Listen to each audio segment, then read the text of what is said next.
7th of June, Lensk, Yakutsk.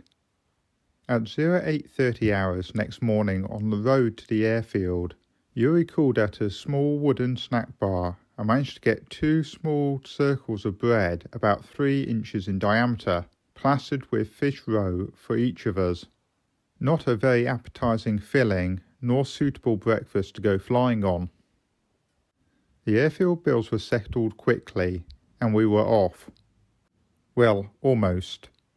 At about 200 feet after takeoff, Bill experienced very severe rough running in the engine of WP-833 and flew a tight circuit to land. Not an enviable position to be in when surrounded by trees as far as the eye could see. His heart was thumping in tune with the engine as he taxied in. Dave Gill immediately dived into the toolboxes for plugs and spares, as the rough running could be clearly heard in the dispersal. Almost the whole airport staff turned out to watch the plug change and were very impressed at the speed in which the running repairs were completed. The plugs were found to be covered with a black lead type deposit and terribly fouled. This turned out to be the start of a regular cycle of plug changes, and 56 were replaced before Provdenia Bay was reached as a result of the excessive lead content of the B-91 fuel. It had been our intention to follow the river to Yakutsk. However, in light of the distance, 479 miles, river against 452 miles straight line, we took the shortest distance and took 4 hours 35 minutes flying time to the islanders' 3 hours. The Siberian forest here was not all solid trees, but resembled a giant golf course interspersed with wonderful grassy fairways about 3 miles long and half a mile wide, with circular ponds scattered along their length. An incredible sight to behold from our comparatively low cruising level, and nowhere as intimidating as we had expected.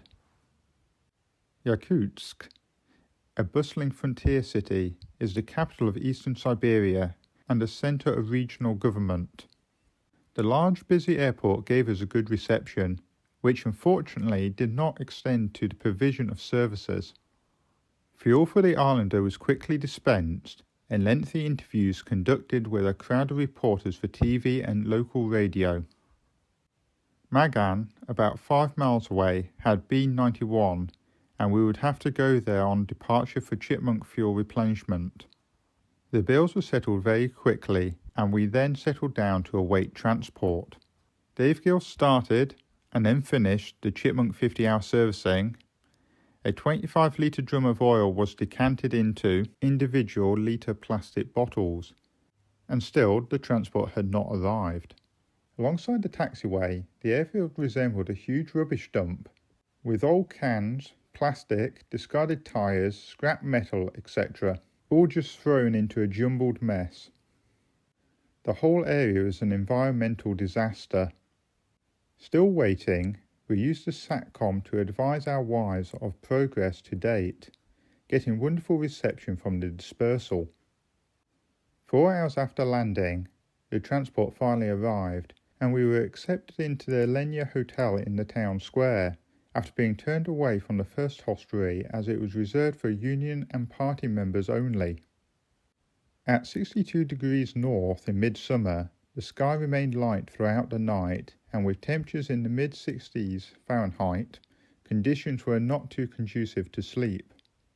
Yuri and Tony Severs went off to the local Bagan, a sort of Russian sauna, and the rest of the team sampled vodka for the first and last time of the trip. Tomorrow is planned to be a non-flying day, and we hope to catch up with administration, washing of our menagerie wardrobe, etc., and taking a rest as we are all fairly tired. The hotel is of reasonable quality, shared rooms with loos and showers. However, the water supply is a deep brown colour and smells terribly, not overly appealing to put one's body into.